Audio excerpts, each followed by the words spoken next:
Hi and welcome back. I'm Nash and today we're in day 2 of my 5 days gluten-free sourdough bread challenge. Yesterday we made some rolls. Today we're gonna make a special bread using edible flours. All the breads I'm baking this week come from one single batch of dough, mixed once, rested in the fridge, and ready to go each day. No kneading much, no fuss, just easy, slow-fermented, gluten-free sourdough bread that you can use every single day of the week. Today's loaf, like I said, is using edible flours. I added these gorgeous blue butterfly pea flowers to the dough, and I decorated with some on the top too. I can't wait for this season to completely shift so I can start baking with some fresh edible flowers. I mean, imagine sourdough loaves dotted with petals straight from the oven. It's gonna be gorgeous. I really want to do this. I have not done it before, and I have a grower here that I'm hoping that she gets to make lots of edible flowers that I can use in our breads.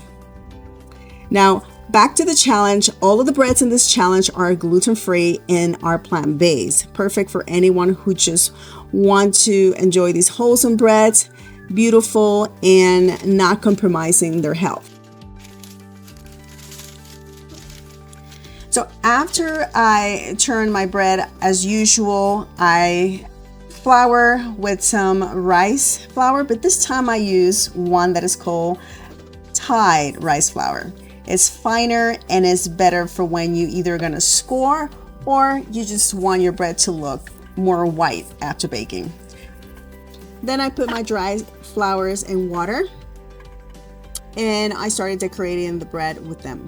I use cornmeal as the center of my flour and then just did 3 little flowers and a simple score. Now, I preheated my oven at 500 degrees and I baked for 45-50 minutes. Steam all the way. Arrange your petals if you need to. And then let's get to bake because I can wait to have this bread. And let's look at the inside of this bread. I was really happy with the bread. I love the way it cut. I love how the flowers stay put to the bread after I cut it. And I love the crumb of this bread. On day 2, guys. I mean, come on. So I can't wait for day 3 because tomorrow we're going classy.